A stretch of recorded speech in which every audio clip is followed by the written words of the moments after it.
এই জীবন যেন বহতা নদীর মতো, চলার পথে কত বাক মোহনা শত, আছে আরো দ্বন্দ্ব আলো আধারের, বেছে নিতে হবে তাই পথ আমাদের। আসসালামু আলাইকুম প্রিয় দর্শক, আপনারা যারা দেশে আছেন প্রবাসে, সবাইকে জানাই অনেক অনেক প্রীতি ও শুভেচ্ছা।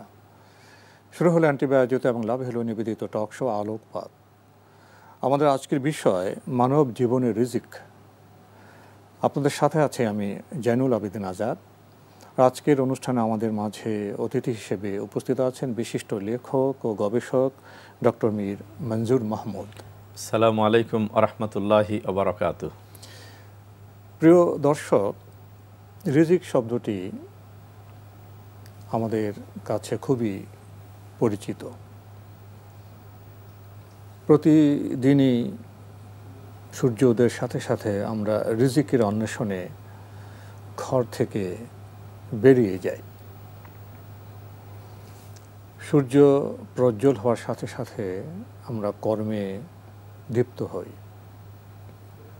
গৃহ থেকে মানুষ বেরিয়ে যায় রিজিকের অন্বেষণে। জনপদ কর্মচঞ্চল হয়, মানুষের কোলাহলে সৃজনশীলতায় পৃথিবী বোধহয় তার অর্থ খুঁজে পায়। কিন্তু আমাদের সব কর্ম কি মানবিক অভিধায় তাৎপর্যে মণ্ডিত হয়? কোনো কোনো কর্মে তো আমরা লজ্জিত হই। কিন্তু রিজিক অন্বেষণের কাজে তো লজ্জিত হওয়ার মতো কোনো যৌক্তিক কারণ থাকার কথা ছিল না। কিন্তু তারপরেও সভ্যতার নানা বিভ্রমে আমাদের লজ্জিত হতে হয়। আজকের বিজ্ঞ আলোচকের সাথে এসব বিষয়ে আমরা কথা বলবো। শুরুতেই আপনার কাছে জানতে চাইব ডক্টর মীর মঞ্জুর মাহমুদ, রিজিকের পরিচয় সম্পর্কে। আপনি অত্যন্ত গুরুত্বপূর্ণ বিষয়ের অবতারণা করেছেন। আমি সুপ্রিয় দর্শক শ্রোতাদের উদ্দেশ্যে বলতে চাই যে রিজিক শব্দটা আমরা বাংলা ভাষায় অ্যাবজর্ব করেছি, অ্যাকোমোডেট করেছি। আরবি শব্দটা হচ্ছে রিস্ক, লাইভলিহুড রিস্ক। তো এটি মানুষের জীবনের সাথে সম্পৃক্ত, জীবনের অবস্থান যাই হোক। তো জীবন যতক্ষণ আছে এই প্রসঙ্গের সাথেই মানুষ আছে। তো রিজিকের শাব্দিক পরিচয় হলো যে মানুষের বেঁচে থাকার জন্য যে উপকরণগুলোর উপরে মানুষকে নির্ভর করতে হয়, সেই সকল উপকরণই হচ্ছে রিস্ক। এখন আমরা কেউ মনে করি যে পেটের চাহিদা পূরণের জন্য, ক্ষুধা বা তৃষ্ণায় মেটাবার জন্য যা দরকার অন্ন ব্যবহার হয়, তো এটা হলো রিস্ক। আসলে বিষয়টি এমন নয়। রিস্কের এত ক্ষুদ্র নয়। রিস্কের পরিসর অনেক ব্যাপক এবং বিস্তৃত, এবং এটা জীবন যেখানে সেখানে রিস্ক। যেমন মানুষের জীবনে যখন মাতৃগর্ভে থাকে, এই জীবনটা আমরা জানি সত্য, কিন্তু আমরা দেখি না, সেখানে কিন্তু রিস্কের ব্যবস্থা আছে। দুনিয়াতে যখন আছি তখন আরেক ধরনের রিস্ক আছে। আমরা যখন কবরে যাই, আল্লাহ তাআলা বলছেন যারা শহীদ হন তাদেরকে সেখানে খাওয়ানো হয়, তাদেরকে সেখানেও রিজিক আছে। ওয়ালা তাকুলু লিমান ইয়ুকতালু ফি সাবিলিল্লাহ, যারা এইভাবে আল্লাহর পথে মরেছে তাদেরকে তোমরা মৃত বলো না, সেখানে তাকে রিজিক দেওয়া হয়। আবার জান্নাতেও রিজিক দেওয়া হয়। কাল কিয়ামতে বিচারের পরে মানুষেরা জান্নাতেই, জাহান্নামীরা যখন পাশাপাশি অবস্থান দেখবে একজন অপরজনকে, তখন জাহান্নামী মানুষেরা কষ্টে পড়ে জান্নাতীদেরকে বলবে আন আফিদু আলাইনা মিনাল মাই আও মিম্মা রাযাকাকুমুল্লাহ। তার মানে রিজিক মাতৃগর্ভে, রিজিক দুনিয়ায়, রিজিক কবরে, রিজিক জান্নাতে বা জাহান্নামে, সেখানেও। অর্থাৎ যেখানে মানুষের জীবনের সম্পর্ক আছে, জীবনের অস্তিত্ব আছে, সেখানে রিজিক সম্পৃক্ত। মানব জীবনের সাথে রিজিক ওতপ্রোতভাবে জড়িত। প্রশ্ন হলো, রিজিক কোনটা কল্যাণকর, কোনটা অকল্যাণকর? এই রিজিক তো মানুষের প্রয়োজন, রিজিক মানুষের অন্বেষার বিষয়। কিন্তু মানুষ কিভাবে রিজিক পায়? যে আল্লাহ তাআলার যত গুণবাচক নাম আছে তার মধ্যে একটা নাম কিন্তু রাজ্জাক। আচ্ছা, এবং আল্লাহ তাআলা কোরআন কারিমে বলেছেন এভাবে যে ইন্নাল্লাহা হুয়ার রাজ্জাকু যুল কুওয়াতিল মাতিন, যে তিনি অত্যন্ত ক্ষমতাধর, শক্তিমান, পাশাপাশি নিশ্চিতভাবেই তিনি হচ্ছেন খাদ্য সরবরাহ রিজিক দাতা। কোরআন কারিমে বিভিন্ন জায়গায় তিনি তার এই পরিচয় দিয়েছেন। তো রিজিক আমরা পেয়ে থাকি রাজ্জাকের পক্ষ থেকে।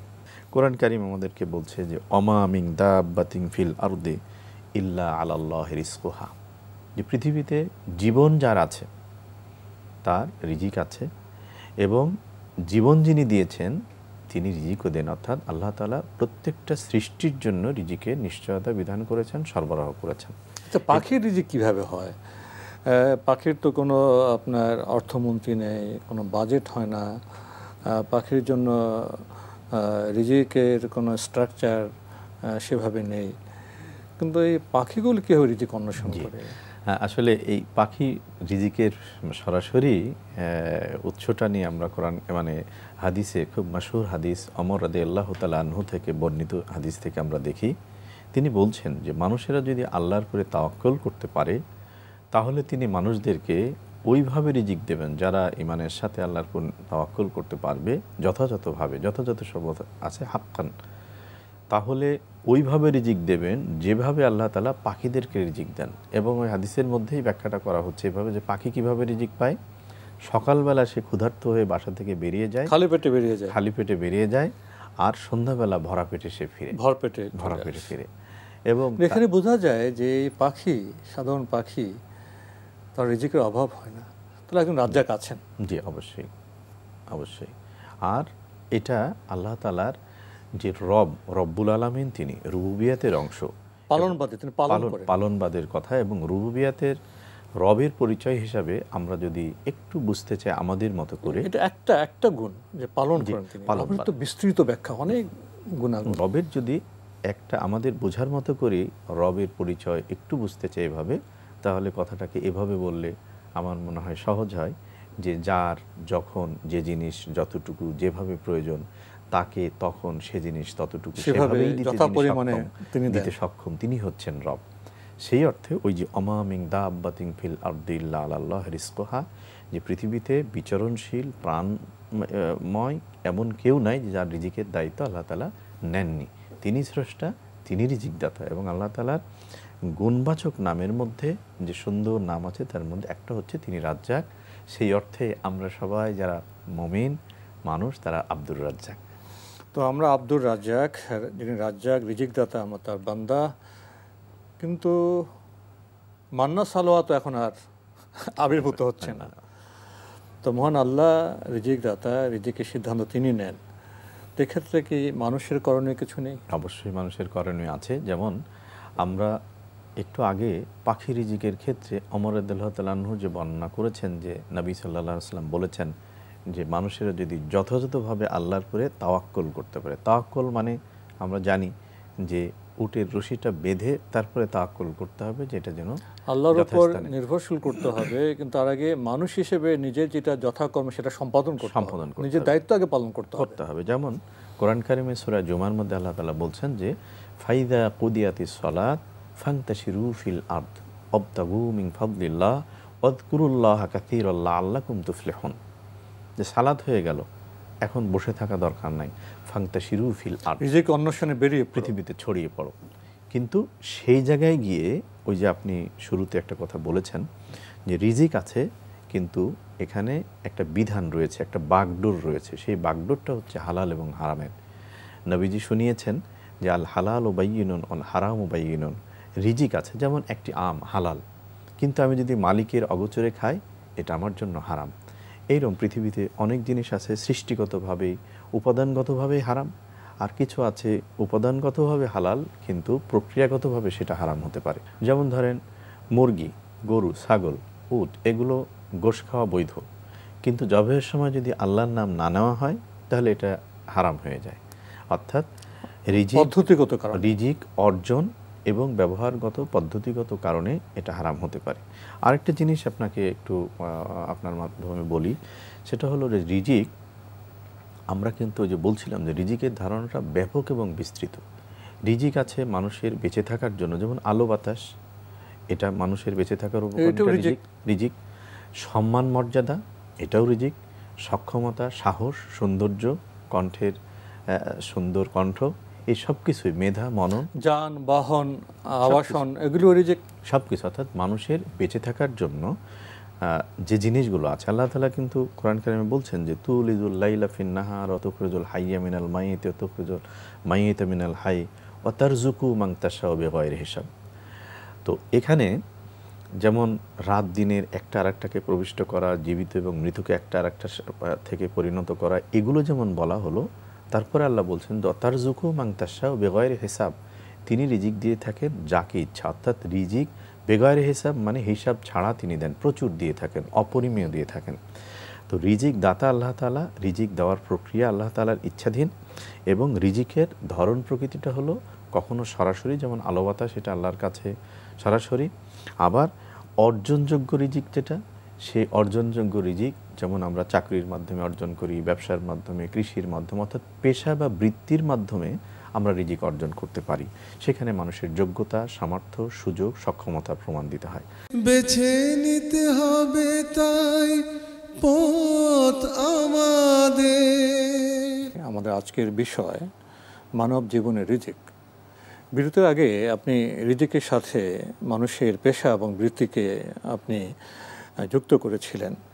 সেই হিসেবে আমরা কেউ কৃষিজীবী, কেউ শ্রমিক, কেউ সৃজনশীল মানুষ, কেউ বিজ্ঞান মনস্ক মানুষ, বিজ্ঞান প্রযুক্তির চর্চা করছেন। তাহলে রিজিক অন্বেষণের ক্ষেত্রে পেশা বা বৃত্তি, গবেষণা, এগুলো গুরুত্বপূর্ণ বিষয়।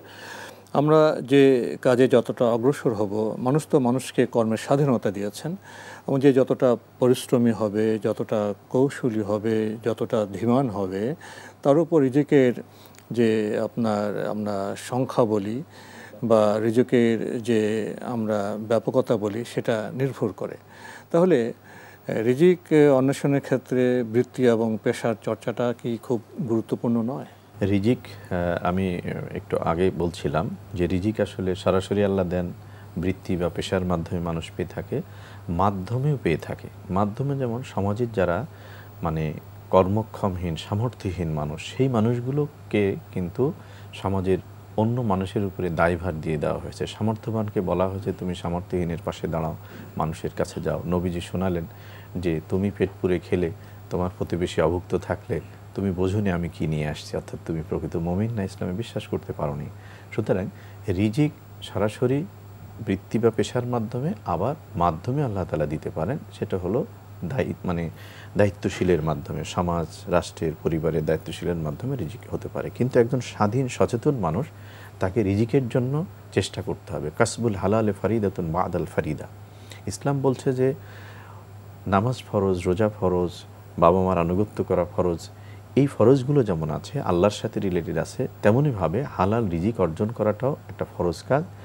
এই ফরজ কাজ প্রতিপালনের জন্য মানুষের যে কোনো বৃত্তি বা পেশা মানুষ বেছে নিতে পারে, যদি সেটা সৎ হয়। এখানে আমরা অনেক সময় সামাজিক জীবনে আমরা মনে করি এই কাজটা ছোট, করব কিনা, এটা তো আমার সামাজিক স্ট্যান্ডার্ডকে নষ্ট করবে। আসলে বিষয়টা এই না। হালাল উপার্জনের জন্য যত মাধ্যম, যত ব্যবসা, যত প্রক্রিয়া, যত বৃত্তি আছে, সবগুলোই কাজই। সব এখানে গুরুত্বপূর্ণ হলো হালাল এবং হারাম, বৈধ এবং অবৈধ। এখানে কাজের অবস্থানটা কিন্তু মানুষকে মর্যাদা বা সম্মান, এখানে রিজিকের প্রয়োজন, রিজিকে অর্জন, জি, এর মাধ্যমেই তো পুরো পৃথিবীটা কর্মচঞ্চল। জি জি, সমাজ চলছে, রাষ্ট্র চলছে, মানুষ প্রগতির পথে এগিয়ে যাচ্ছে।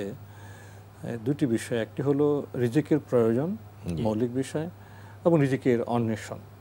এখন রিজিক পেলাম, রিজিক পাওয়ার পরে কি আমার শুকরিয়া করার কোনো প্রয়োজন আছে?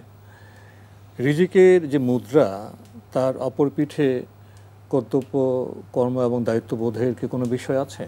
অবশ্যই দুটো জিনিস এখানে মনে রাখা দরকার। সেটা হলো মানুষকে রিজিক অর্জনের জন্য চেষ্টা করতে হবে যেমন, পাশাপাশি আল্লাহর প্রতি নির্ভরতা রাখতে হবে।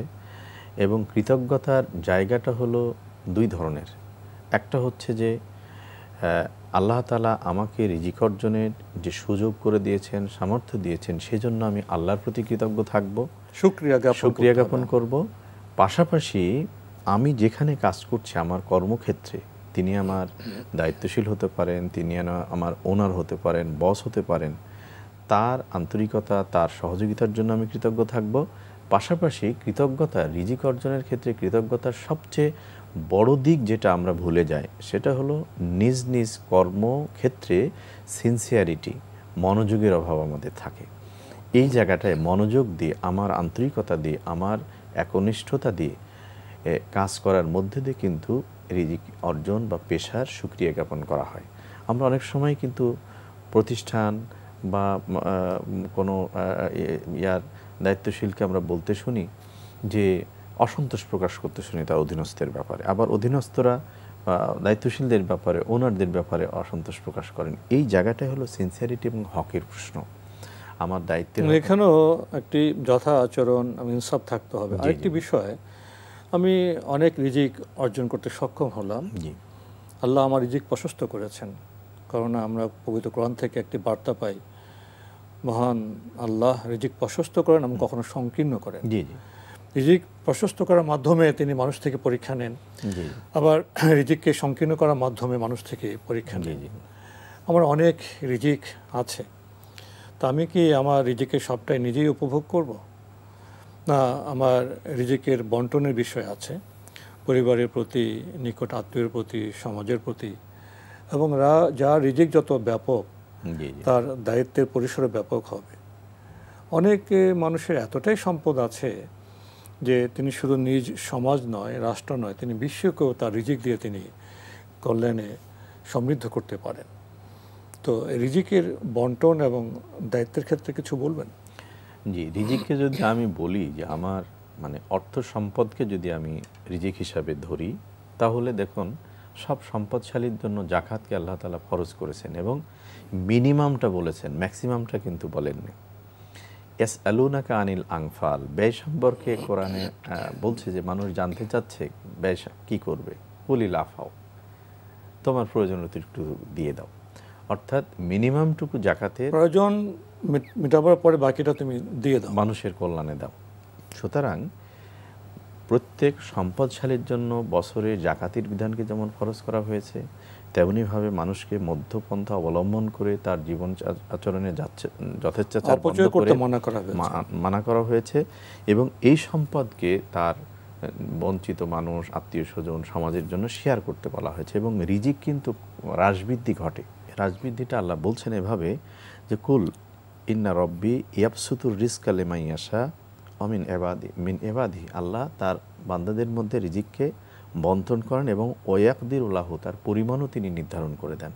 আরেক জায়গায় তিনি বলছেন সূরা শুরার মধ্যে যে ওয়ালাউ বাসাতাল্লাহুর রিজকা লিইবাদিহি, যদি আল্লাহ তাআলা তার বান্দাদের জন্য রিজকে সীমিত এবং পরিমিত বন্টন না করতেন, তাহলে মানুষেরা এখানে অবাধ্য হতো, এখানে বিশৃঙ্খলতা তৈরি হতো, চেইন অফ কমান্ড, শৃঙ্খলা এগুলো বিনষ্ট হতো। এই আয়াতের মধ্যে সূরা শুরার ২৭ নম্বর আয়াত আল্লাহ তাআলা বলছেন।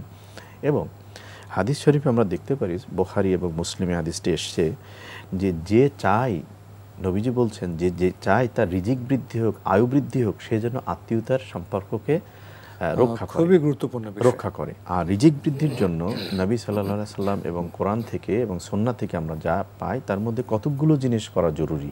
একটা হলো তাওয়াক্কুল, বেশি তাওবা ইস্তিগফার করা, আত্মীয়তার সম্পর্ক রক্ষা করা, আল্লাহর রাস্তায় ব্যয় করা, দুর্বলের প্রতি সদাচরণ করা, ইভেন বিয়ে করা পর্যন্ত রিজিক বৃদ্ধির কারণ হিসাবে আমরা জানি এবং হাজ উমরাকে বলা হয়েছে এমনই।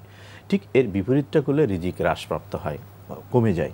তো সেই জন্য আমি সুপ্রিয় দর্শকদেরকে এই মেসেজ দিতে চাই যে আমরা যদি আমাদের আয়ু দীর্ঘায়ু করতে চাই, আমাদের রিজিক বৃদ্ধি করতে চাই, তাহলে অবশ্যই কোরআন এবং সুন্নাহর নির্দেশিত এই প্রক্রিয়া অবলম্বন করতে হবে। তাহলে আল্লাহ তাআলা আমাদের দুনিয়ায় পবিত্র জীবন দেবেন এবং উত্তম রিজিক দান দেবেন, রিজকুম কারিম, যেটাকে কোরআন কারিম বলেছে।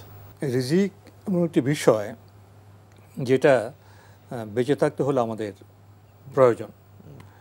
এখন রিজিকের ক্ষেত্রে হালাল পদ্ধতি আছে, হারাম পদ্ধতি আছে, এবং রিজিক কীভাবে অর্জন করলাম, কিভাবে ব্যয় করলাম, এ প্রশ্নের মুখোমুখি প্রতিটি বনি আদমকে করতে হবে। রিজিক যেমন প্রয়োজন, ঠিক তেমনিভাবে রিজিক আবার দায়িত্বের সাথে সম্পৃক্ত। তাহলে একই সাথে আমাদের হালাল পদ্ধতিতে রিজিক অন্বেষণে যুক্ত হতে হবে এবং রিজিকের যে পাওয়ার শক্তি, সেখানে আমাদের জবাবদিহিতার বিষয়টিকে সম্পৃক্ত করতে হবে। এবং রিজিক আপনি বলেছেন কী কী আচরণে রিজিক বৃদ্ধি হয় এবং রিজিক হ্রাসও পেতে পারে, কমতেও পারে মন্দ আচরণের কারণে, এবং রিজিক কখনো কখনো পরীক্ষার বিষয় হতে পারে। তাহলে রিজিকের সাথে আমাদের জীবন দর্শন, আমাদের ইবাদত, আমাদের কর্ম পদ্ধতি অনেক কিছুই নির্ভর করে। আজকের এই সংক্ষিপ্ত আলোচনায় আপনার থেকে আমরা কিছু বার্তা পেলাম, জানার আরও অনেক বিষয় রয়ে গেছে। ভবিষ্যতে ইনশাআল্লাহ সুযোগ হলে আমরা সেসব বিষয়ে আপনার কাছ থেকে জানতে চাইব। ডক্টর মীর মঞ্জুর মাহমুদ, আপনি কষ্ট করে আমাদের স্টুডিওতে এসেছেন, সময় দিয়েছেন, সেজন্য আপনাকে অনেক ধন্যবাদ। আপনাকে অনেক ধন্যবাদ। প্রিয় দর্শক, আমরা দেখছিলাম এনটিভি আয়োজিত এবং লাভ হলো নিবেদিত টক শো আলোকপাত। আমাদের আজকের বিষয় ছিল মানব জীবনে রিজিক। আমাদের অনুষ্ঠান আপনারা এনটিভি অনলাইনেও দেখতে পারবেন, ভিজিট করুন www.ntvbd.com। এছাড়া ইউটিউবে এবং আমাদের ভেরিফাইড ফেসবুক পেজে অনুষ্ঠান দেখতে পারবেন। রিজিক প্রয়োজন, রিজিক রহস্যের বিষয়, রিজিক মুক্তির বিষয়, রিজিক হালাল এবং হারামের বিষয়। রিজিক প্রয়োজন, রিজিক দর্শন, রিজিক ইহকালীন এবং পরকালীন মুক্তির বিষয়ের সাথে সম্পৃক্ত। রিজিক খুব ছোট বিষয় নয়, অনেক বড় বিষয়। রিজিকের সঠিক অন্বেষণ, সঠিক ভাবনা, সঠিক উপলব্ধির সাথে আমাদের জীবনের সাফল্য, পরকালের সাফল্য নির্ভরশীল। কিন্তু বিষয়টি কি আমরা সেভাবে বিবেচনা করি, সেভাবে উপলব্ধি করি? এ প্রশ্ন রেখেই আজকের অনুষ্ঠান শেষ করছি। প্রিয় দর্শক, মহান আল্লাহ আমাদের সবাইকে নিরাপদে রাখুন, রাখুন শান্তিতে। আসসালামু আলাইকুম। চলার পথে কত বাক মোহনা শত, আছে আরো দ্বন্দ্ব আলো আধারের, বেছে নিতে হবে তাই পথ আমাদের।